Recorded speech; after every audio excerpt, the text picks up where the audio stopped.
Welcome to lecture number 2 of module 5 stability analysis of slopes in the course Advanced Geotechnical Engineering. So, the title of this lecture is lecture 2 which is the part of module 5 stability of slopes. So, in the previous lecture we understood about different types of slope failures and causative factors for slope failures, and we also discussed about infinite slope stability analysis methods, and we have also discussed that there are two types of slopes predominantly. They are infinite slopes and finite slopes. Then the finite slopes are the one which are man-made slopes to the maximum extent, and some hill slopes also can be called as as a finite slope. Now, when we look into the analysis of finite slopes, there are different possible failure surfaces. The failure surfaces can be planar in nature, or if it is a homogeneous soil, then there can be possibility that you can get a circular failure surface, and if you are having a different stratification of soils, there can be possibility that we can get non-circular failure surfaces. So, in this slide, three different failure surfaces are shown. One is defined as planar failure surface. This occurs along a specific plane or weakness. So, where the potential weak plane will exist, and this failure surface occurs along a specific plane or a weak plane of weakness. This basically excavations into stratified deposits where strata are dipping towards the excavation, that is the layers of soil dipping towards the excavation, and in earthen dams along the sloping course of weak material not likely to occur in homogeneous soils. So, these planar failure surfaces they occur along a specific plane of weakness, and the circular failure surface, this is for soils exhibiting cohesion C or cohesion and friction angle, and no specific planes of weakness or great strength. So, this actually takes in the form of a circular failure surface. And non-circular failure surface, when the distribution of shearing resistance within an earthen dam is non-uniform, and failure can occur along surfaces more complex than a circle. So, this is said that non-circular failure surface mostly occurs in layered soils.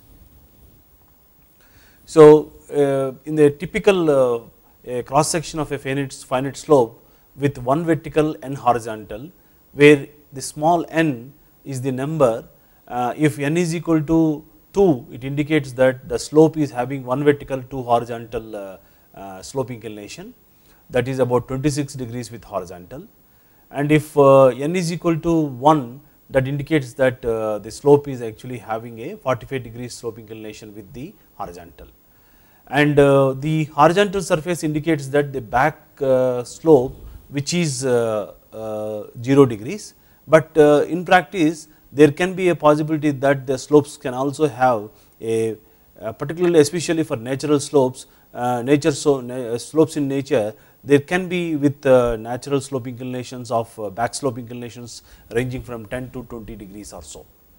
So, in this for a cross section of a finite slope, a typical planar failure surface is depicted here, and then a two wedge type of failure surface, like as it has been told in earthen dam. Suppose a sloping core, and if this happens to the weakness potential weakness plane, then the two wedge failure mechanism can come, and this is the typical circular failure surface, and this is also a circular failure surface where the majority of the failure surface extending into the a soft soil which is underneath the say for example beneath this level.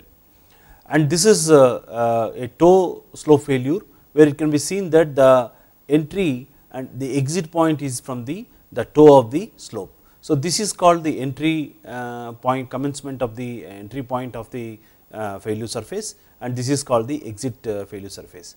So, in a given slope there can be number of failure surfaces, but one need to determine the failure surface which actually gives the critical factor of safety or the least factor of safety, and that particular failure surface is called as the potential failure surface.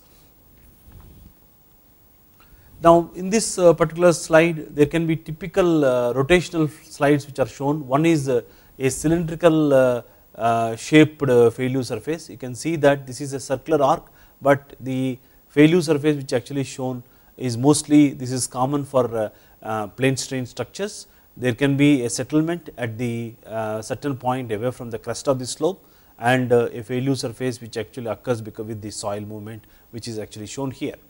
And this is a typical rotational slide, and which is called as a spoon shaped failure surface. So you can see that this failure mode or a slide which is actually called as a spoon shaped slide. Now, we actually yesterday we introduced ourselves to that there is a effective or total stress parameters. We know that the total stress parameters can be adopted for the short term conditions, and effective stress parameters can be adopted for the long term conditions or getting the long term stability of a slope. Total stress parameters can be obtained for the short term stability, assessing the short term stability of a slope. So, the short term basically low permeable soil, basically in clays. At the end of the construction the soil is almost still undrained. So, here the adoption of total stress analysis making use of undrained shear strength CU is adopted. So, at the end of the construction of the soil which is clay is almost still undrained, hence the total stress analysis making use of undrained shear strength CU is adopted. Some free draining materials, sands and gravels, if you look into it, the drainage takes place immediately, hence effective stress parameters C dash and phi dash are used. Suppose if you have got a free draining materials, sands and gravels, when the drainage takes place immediately, so there is a need for adopting effective stress parameters, that is C dash and phi dash. Long term, relatively after a long period of time, let us say that an embankment is constructed on a soft soil, after having waited for a certain duration, the fully drained condition might have been attained. So, the fully drained stage will have been reached, hence the effective stress parameters C dash and phi dash can be used. So, what we broadly say is that the effective stress parameters are used for long term conditions, are also used for the assessing the stability of a slope with free draining materials like sands and gravels. In case if there is a short term condition with low permeability, then the adoption of total stress parameters is more relevant. So, the total stress strength is used for short term conditions in clayey soils, whereas the effective stress strength is used for long term conditions in all kinds of soils or any condition where the pore pressure is known. So, this is after John Boone 1973. John Boone 1973 stated that the total stress strength is used for short term conditions in clay soils, whereas the effective stress strength is used in long term conditions in all kinds of soils or any conditions where the pore water pressure is known. So, this pore water pressure may result due to ingress of rainwater into the slope that we have discussed. One of the causative factors of the slope instability is rainfall. So, because of this, once the ingress of the rainwater is captured in the form of phreatic surfaces, we can actually get the pore water pressure. Having known, then we can actually estimate the total stress parameters, and then the long term conditions can be used. The analysis of the finite slope, particularly with the factor of safety for finite slopes depends basically on the assumed location of the center of rotation of the slip surface. So, as it was shown in the typical failure surfaces, particularly for circular arc failure surface, wherein it all depends upon the location of center of rotation. In suppose if a slope analysis which is done in 2 dimensions, that is basically for a plane strain structure in x and y direction. Then assumed location of the center of rotation for the slip surface, and the radius of the failure surface, basically at what radius it actually exists, and type of failure, that is toe failure, base failure or slope failure. So, before attempting the analysis methods,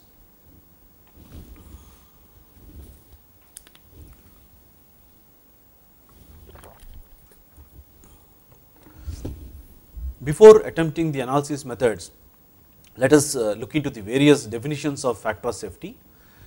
Here the definitions are given with respect to limit equilibrium point of view, force equilibrium point of view and moment equilibrium point of view.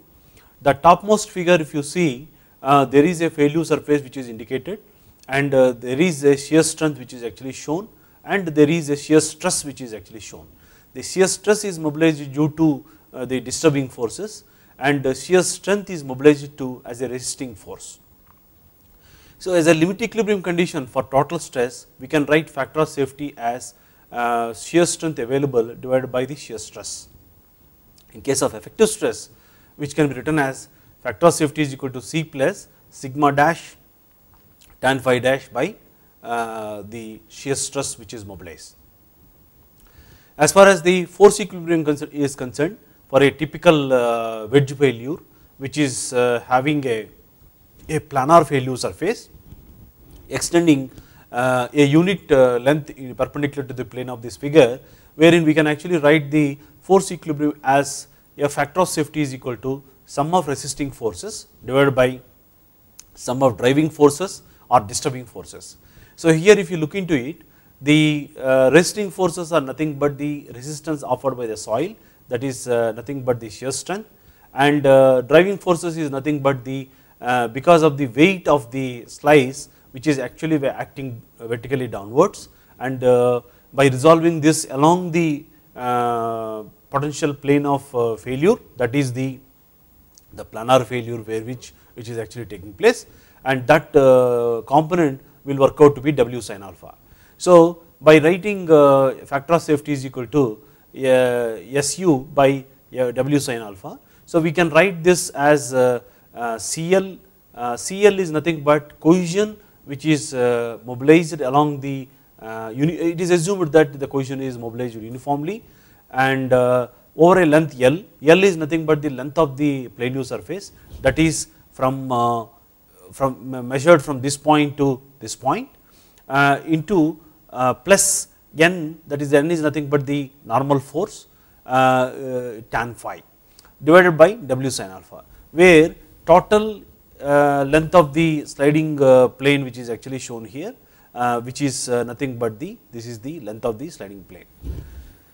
Then similarly for moment equilibrium, the factor of safety is defined as resisting moment by driving moment. So, here the summation of resisting moments divided by summation of driving moments. So, when we try to do get the resisting moment by taking the shear strength along this particular arc, let us assume that we are having SU1, SE2, SE3 and SE4, then we can say that SU1 into DL1, SU2 into DL2, SE3 into DL3 plus SE4 into DL4 into R, that is this is the force which is acting over this particular length. We have taken each arc length as DL1 into one unit, that is the unit perpendicular to the plane of this figure, into R we will get the force into moment, that is the resisting moment, divided by W, which is nothing but the entire mass is actually assumed as the CG of this area is assumed to act here, and at the center of gravity here, this W into this horizontal distance from the center of rotation, that is x. So, that is actually called as Wx. So, factor of safety is equal to in the integration form, if you show that R is equal to 0 to L SU into DL. So, this indicates that the factor of safety can be defined from the force equilibrium point of view or limit equilibrium point of view or moment equilibrium point of view. Now let us try to review the different stability analysis methods. Basically all limit equilibrium methods utilize the Mohr-Coulomb expression to determine the shear strength tau f along the sliding surface.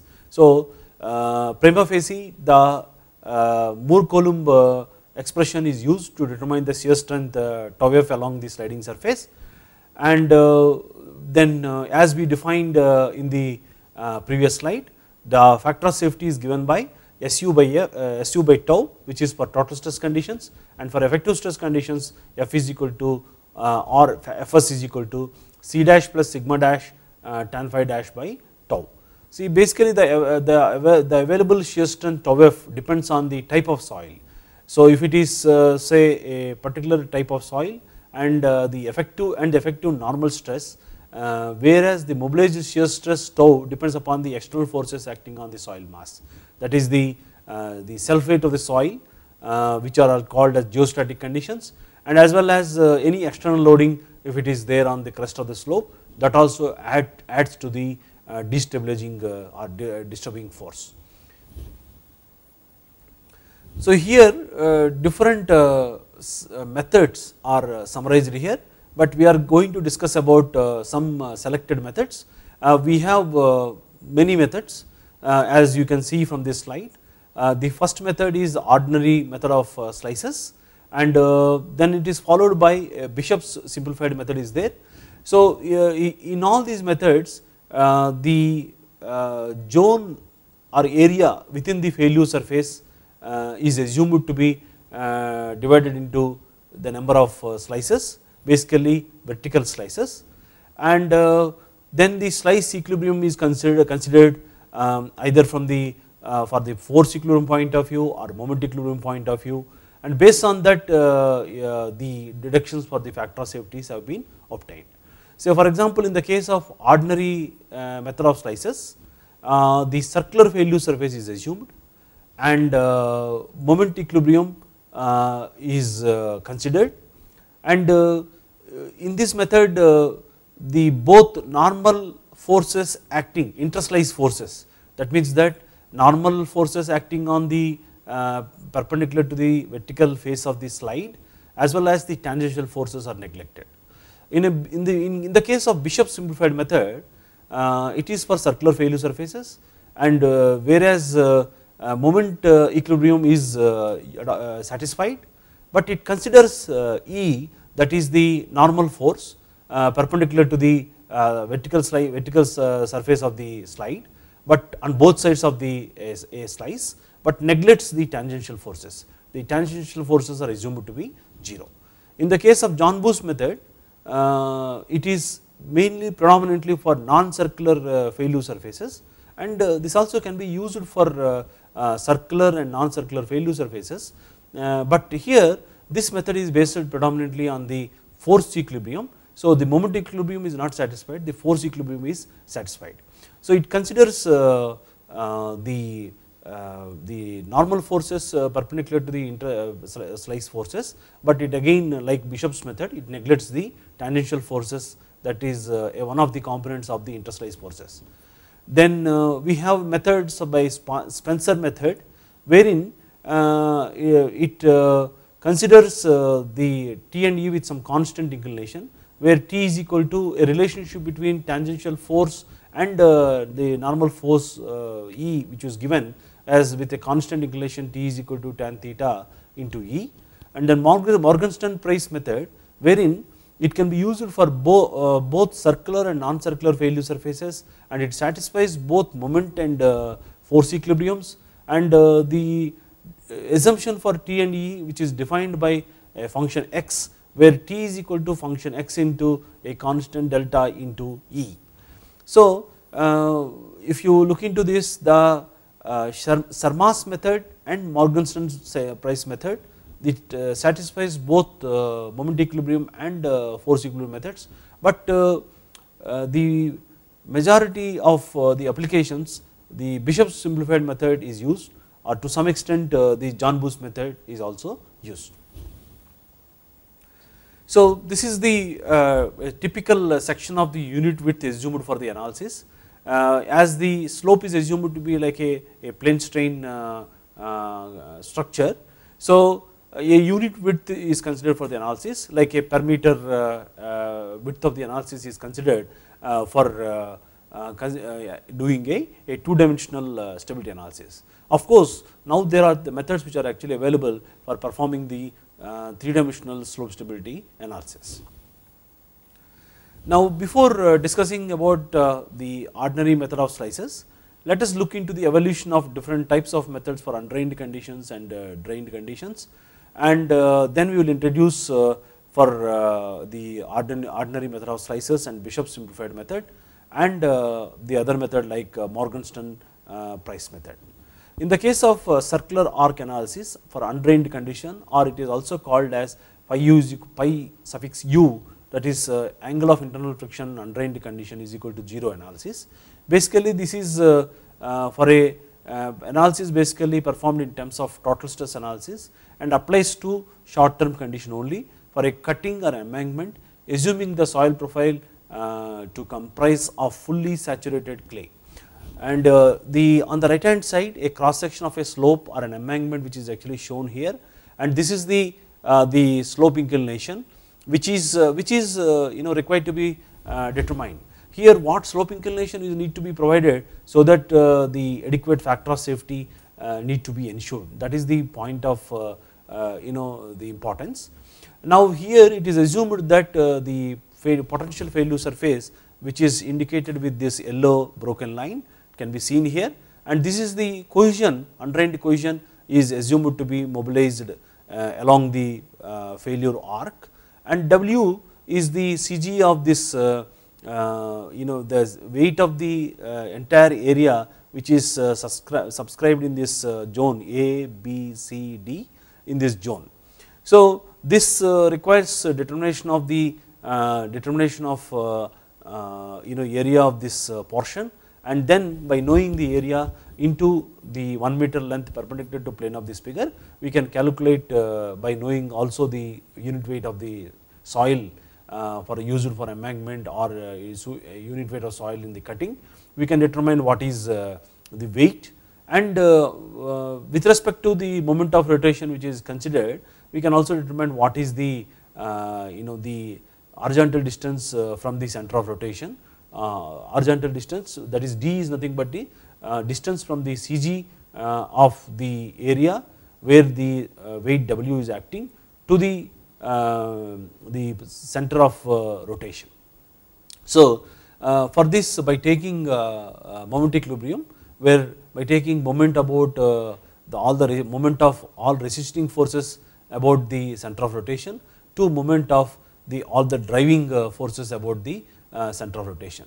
So here there is no this W is because of the self weight of the soil. So factor of safety is equal to MR by MD, where MR is nothing but Cu into LA. LA is nothing but the length of the entire arc into that R. Cu LA into R is nothing but the resisting moment divided by WD. WD is nothing but the driving moment or the disturbing moment. So here one of the disadvantages of this method is that accuracy with which actually you will determine the weight W or area, and the determination of D which is actually involved. So the calculation of factor of safety, if you are having let us say an external load on within the failure zone. If the external load which is either due to distributed load or due to, if there is a distributed load, then one need to consider if this is identified as the potential failure surface, then in this zone the load is distributed over this length into the length which is perpendicular, and at the CG of that load is actually located. But in this case, let us assume that there is a boundary wall which is located at a certain distance, where when we consider about this intensity of the load, we can actually now take the disturbing moment is nothing but W2 into D2, W1 that is due to the self weight of the soil into D1. Okay. So resisting moment is nothing but still the Cu into L into R.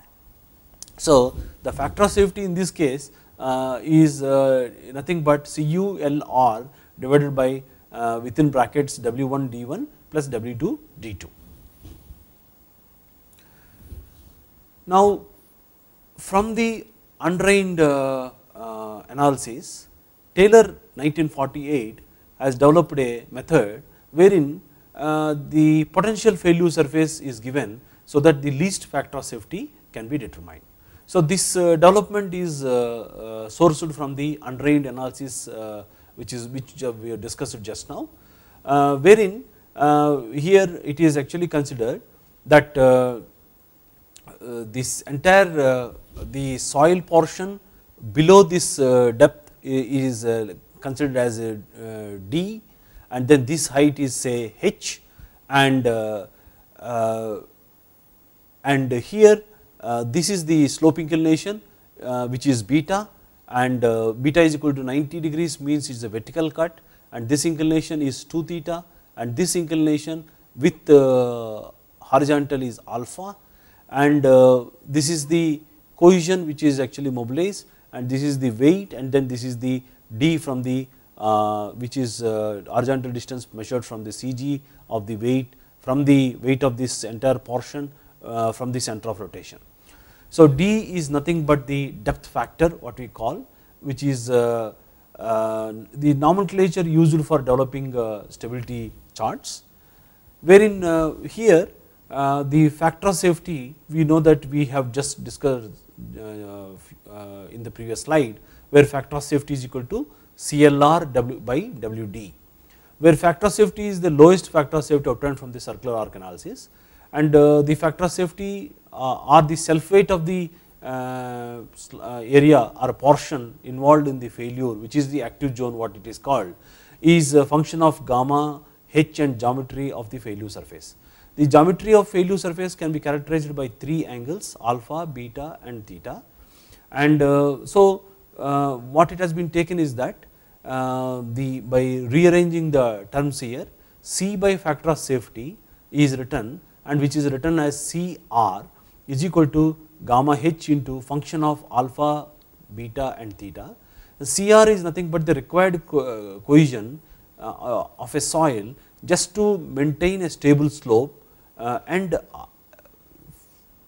function of alpha, beta and theta is a pure number, and basically that is actually designated as a stability number. So, the Taylor stability number is actually given by CR is equal to stability number is equal to CR by gamma H.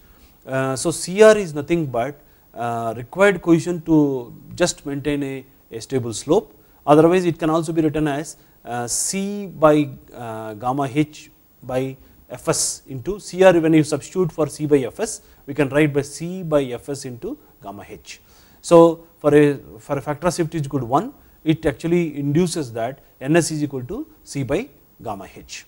So, the required cohesion CR is nothing but the required cohesion to just maintain a stable slope. So, here the particularly the with reference to the angles alpha, beta, theta, what has been done is that the weight portion which is actually considered there, that is the weight which is subscribed as the function of gamma, H and geometry of failure surface, are considered in the form here in the form as a to represent the geometry of the failure surface.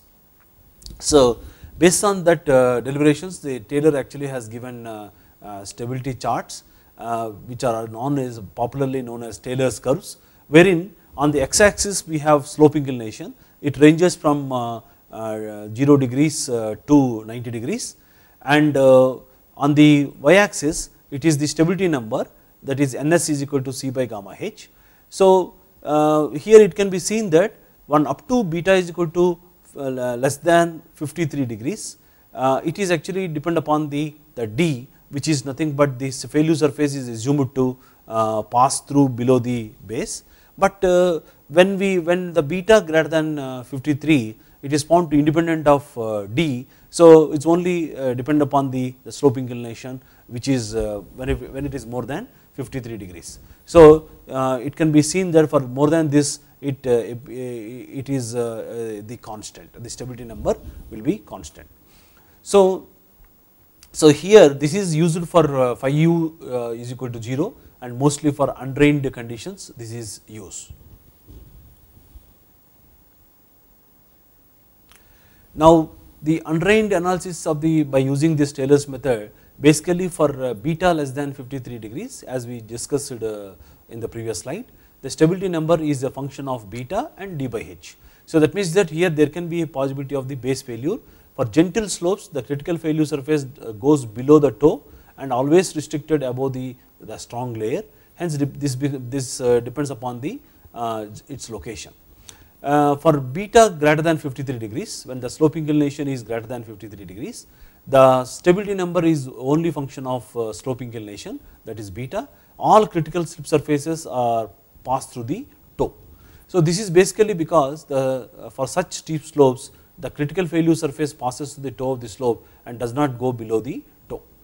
Let us assume that say for vertical cut beta is equal to 90 degrees, ns is equal to 0.26 from the short term conditions. So it can be seen here for beta is equal to 90 degrees, the ns value is about 0.26. So when we calculate back when by substituting this particular expression wherein the critical height which nothing but where the factor of safety is equal to 1, the critical height is defined as a height at which the factor of safety is tending to 1.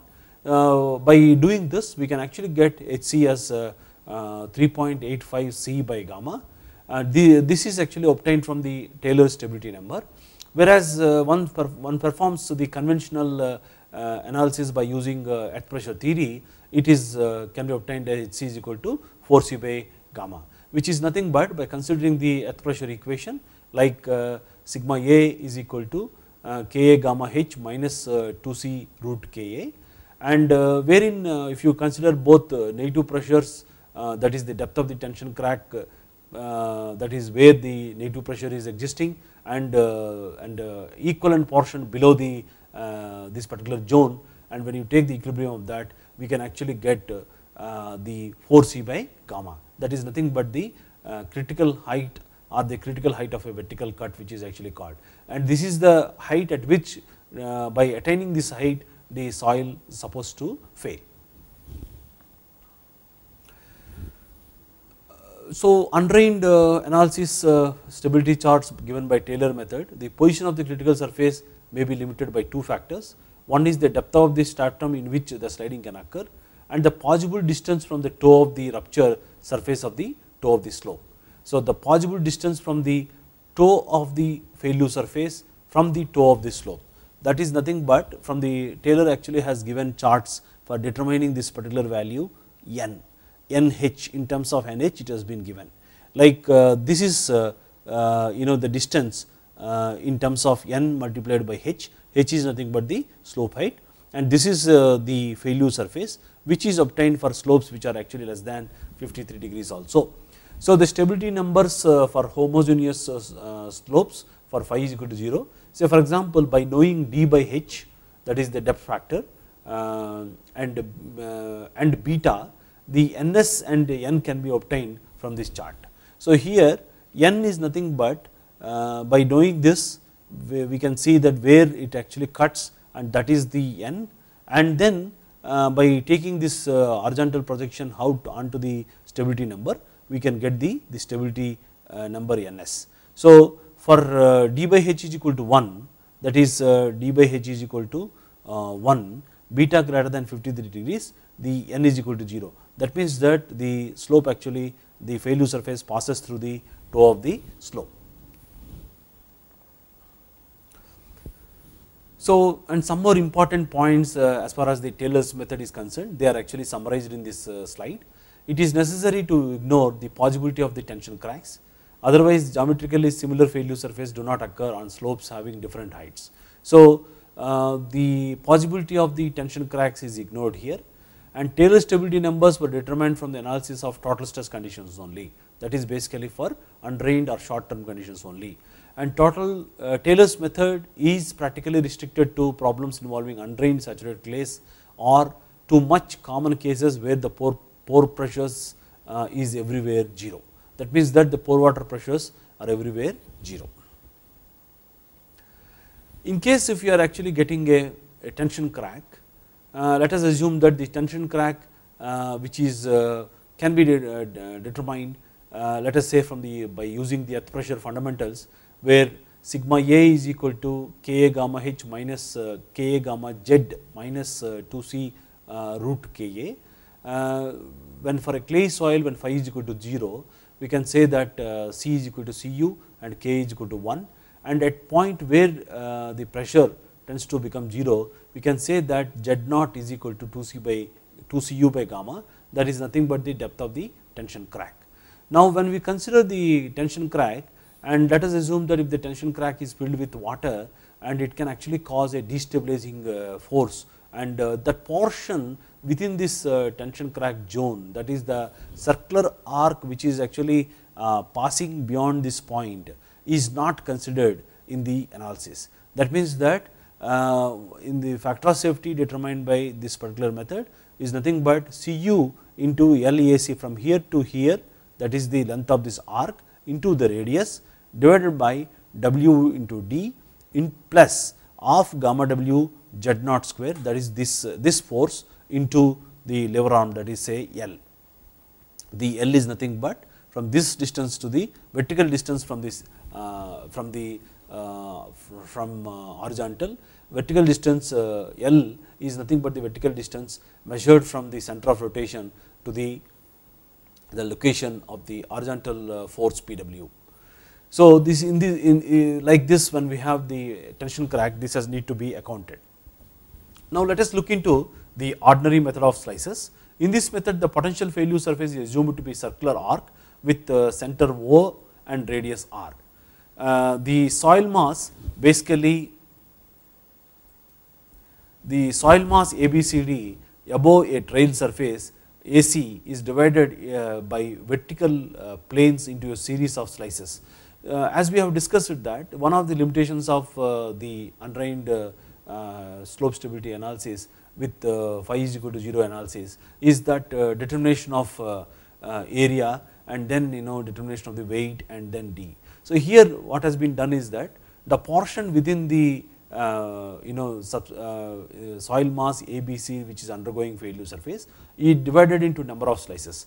The number of slices depends upon the, by convenience it is actually divided, and these slices are divided such a way that they have some uniform horizontal distance, not necessarily uniform, but mostly the uniform horizontal distance, and the base of each slice is assumed to be straight line, and so the circular arc is assumed to be as a straight line, and factor of safety is defined as the ratio of the available shear strength to the shear strength tau m, which must be mobilized to maintain the condition of limiting equilibrium. So, here what actually we can say is that the ordinary method of slices satisfies both the moment equilibrium for circular surface, but neglects the interslice normal, that is here the normal forces on these slices and tangential forces. So, this is a typical slice. So, the free body diagram of a slice in case of ordinary method of slices, where there is a vertical force which is shown, that is this is the W is the weight of that a particular slice. If there are n number of slices, and if this is the ith number of slice, then the weight of ith slice is Wi, and this is the resisting force, that is S, and this is the normal force, that is N dash. So, it satisfies moment equilibrium condition and neglects interslice normal and shear forces, normal and shear forces in this direction, one acting downwards, one acting upwards, and gives the most conservative factor of safety. So, this gives the most conservative factor of safety, basically useful for demonstration. So, ordinary method of slices, the moment equilibrium for slip surface, but neglects both interslice and normal shear forces. The advantage of this method, if you look into it, it is simple in solving the factor of safety, since the equation does not require any iteration process. So, this is described in the form of a figure which is actually shown here, where this is a typical slope and this is A, B, C, this is the failure surface, which is assumed to be one of the potential failure surfaces. There can be innumerable number of failure surfaces, but A, B, C, D in this particular case is assumed as A, B, C is assumed as a failure surface, and D is the point of the crest, and O is the center of rotation, and r is the radius of rotation. And if you divide the slices of certain horizontal length, let us say is b, and if you consider the free body diagram of this particular thing, and it actually has the normal forces E1 and E2 both are different, and x1 and x2 the shear forces. When we consider, when you do not consider these forces, then E1 minus E2 is equal to 0, x1 minus x2 is equal to 0, and then here this E1 is equal to 0 and E2 is equal to 0, x1 is equal to 0 and x2 is equal to 0, and this is the from the when the vertical, this is the weight is actually assumed to be weight of each slice is assumed to act at the center of this slice of width b horizontal distance, and the arc is assumed to be as a straight line here, and this is the tangential force, and n dash is acting on the base of the slice, and UL is actually acting on pore product pressure acting on the base of the slice. So this is n dash UL, which actually gives this normal force, and this angle which is subtended from this n dash directly extends to the center of rotation. That means you can see here, and this angle is called as the alpha. So as we traverse from this side to this side, the angle alpha changes, that can be noted from here.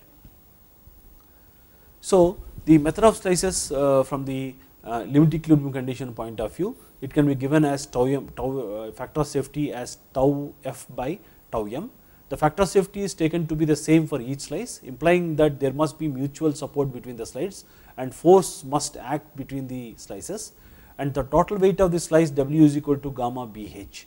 So if you consider the slice of width B, and the height is actually measured at the center, that is this height, which is actually regarded as the height of the slice. This is the height of the slice at the center where weight is actually acting, and then the weight is equal to gamma into B into H.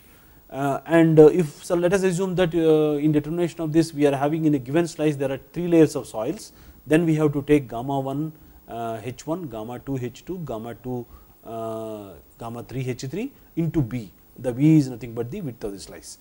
The total normal force N is equal to sigma into L. Sigma is the normal stress acting over the length L into perpendicular to plane of the figure, what we consider is 1 meter. So it is the force is nothing but sigma into L into 1. So this includes N dash is equal to sigma dash L and U is equal to UL, and U is the pore water pressure at the center of the base, and L is the length of the base, and the shear force on the base is nothing but T is equal to tau m into L. The tau m into L, the L is the length along the failure surface in a given slice of having width B. The total normal forces on slides E1 and E2, and the shear forces on the slides x1 and x2. So the method of slices, considering the moment about O, the sum of the moments of the shear force T on the failure arc AC must be equivalent to the moment of the weight of the soil mass ABCD. So this we can write as sigma T into R is equal to sigma WR sin alpha. So by writing by using T is equal to tau m into L is equal to tau m is equal to tau f by factor of safety into L, and we can write sigma TR as sigma tau f by factor of safety into L is equal to sigma W sin alpha. So factor of safety is given by rearranging these terms, we can write factor of safety is equal to tau f into L divided by which is sigma, that is nothing but the resting portion divided by the driving that is disturbing one W sin alpha. So factor of safety is nothing but sigma tau f into L divided by sigma W sin alpha. This is from the limit equilibrium condition. For an analysis in terms of effective stress, we can write factor of safety is equal to sigma C plus sigma dash tan phi into L. So by writing sigma dash into L as N dash, we can write C dash into LA plus tan phi dash into sigma N dash divided by W sin alpha. So equation 1 is exact, but approximations are introduced in determining the forces N dash. So in factor of safety is equal to C dash into LA plus tan phi dash. In case if you are having a cohesionless soil slope, then we get factor of safety is nothing but when C dash is equal to 0, the first term will get cancelled, and where we have tan phi dash into sigma dash n dash by W sin alpha. So this can be used for both undrained the short term stability as well as for the long term stability by substituting the relevant characteristic strength parameters. The Fellenius or Swedish solution is actually given. It is assumed that for each slice the resultant of the interslice forces is 0, and the solution involves resolving the forces on each slice normal to the base, where here we give n dash is equal to W cos alpha minus U alpha, and this is actually given by rewriting the equation 1 which is shown in the previous slide as this particular one, C dash LA plus tan phi dash into sigma dash n dash, where n which is actually rewritten this equation in terms of so this is nothing but C dash LA plus tan phi dash into sigma W cos alpha minus UL divided by W sin alpha sigma. So this expression is actually with this modification, this is called as the Fellenius or Swedish method of slices. Both are ordinary method of slices, and Fellenius method of slices is one and the same, but this is the minor difference which is actually there. C dash into LA plus tan phi dash into sigma of W cos alpha minus UL divided by W sin alpha, which is summation. So how we can actually do the analysis by using the Fellenius method of slices means, in a given portion we need to assume the potential failure surface and then divide the slices of the horizontal having horizontal width, and then number the slices, like the numbering is done from one order 1, 2, 3, 4, 5, 6, and with a given center of rotation and for a given potential surface. This is the entry point and this is the exit point, and wherein from the each center of the slice is actually identified, and the angles alpha 1, alpha 2, alpha 3, alpha 4, alpha 5, alpha 7 are determined. So for an analysis in terms of total stress, the parameters Cu and phi u can be used, and the expression will be like this. And for phi u is equal to 0 analysis, which is nothing but factor safety, nothing but Cu LA divided by W sin alpha. So this particular Swedish method of slices was extended by Bishop. In this solution, basically assumed that the resultant forces on the slides of slices are horizontal, where x1 minus x2 is equal to 0 is considered. So the resultant forces on the sides of the slices are horizontal, and assumed that these x1 minus x2 is equal to 0. With this assumption, the equilibrium of the shear force on the base of any slice is given as T is equal to 1 by factor of safety into C dash into L plus n dash tan phi dash. So resolving the forces in vertical directions, we can get W is equal to n dash cos alpha plus UL cos alpha plus C dash into L sin alpha by factor of safety plus n dash tan phi dash sin alpha by factor of safety. After some rearrangement and using L is equal to B secant alpha, because that inclination is alpha and the horizontal distance is B, L is the length along the wedge along the straight line length along the slice. So by simplifying, we get the factor of safety expression as 1 by sigma of W sin alpha in a summation C dash B plus W minus UB within brackets tan phi dash into secant alpha divided by 1 plus tan alpha tan phi dash by factor of safety. So this expression, wherein you can notice that the factor of safety is existent in the both the methods. So generally how it is done is that this is done by iteration methods, and the factor of safety which is obtained by performing some couple of iterations will yield to a factor of safety. So for this here what it is done is that the factor of safety is determined first primarily by Swedish method of slices, and that is used as the initial value, and then the number of iterations are specified or performed based on the logic which is actually set in the software which is actually used for determining this, or manually with a couple of iterations it can be determined by using this expression. In Bishop 1955 in his simplified method of slices, he showed that how non-zero values of the resultant x1 minus x2 could be introduced into analysis, but refinement is only a marginal effect on the factor of safety. So, the pore water pressure also can be related to total fill pressure, where it is given as the pore water pressure coefficient, which is nothing but U by gamma h. U is nothing but the pore water pressure at any point divided by gamma h. The h is the, let us say, the height of the slice. So, it is pore water pressure is defined in terms of a total fill pressure at any point by means of dimensionless pore water pressure ratio, which is called as RU. When RU is equal to 0.5, it is said that the slope is completely saturated, and for any slice RU is equal to U by W by B. By rewriting this one in the previous equation what we have given, we can write or express factor safety as 1 by sigma W sin alpha into sigma C dash B plus W into 1 minus RU tan phi dash into secant alpha 1 plus tan alpha into tan phi by factor safety. So, in the Bishop simplified method, as is actually shown here, it satisfies the equilibrium of the factor of safety and satisfies the vertical force equilibrium for n and moment equilibrium for factor of safety. By determining factor of safety, the moment equilibrium is satisfied and vertical force equilibrium is satisfied with respect to n, and considers the interslice forces E1 and E2, and more common in practice, applied mostly for circular failure surfaces. The salient features are actually given here, and this is the typical free body diagram of a slice in case of Bishop simplified method, where the weight of the slice and the shear strength which is actually mobilized along the failure surface, n dash is the normal force acting on the failure surface, normal to the failure surface, and E1 and E2 are the interslice forces on a particular slice force. So, the Bishop simplified method considers the interslice normal forces, but neglects the interslice shear forces. It further satisfies the vertical force equilibrium to determine the effective base normal force n dash. And further, we also said that the John Booth simplified method, in John Booth simplified method is basically based on a complete slip surface, and the factor of safety is determined by the horizontal force equilibrium.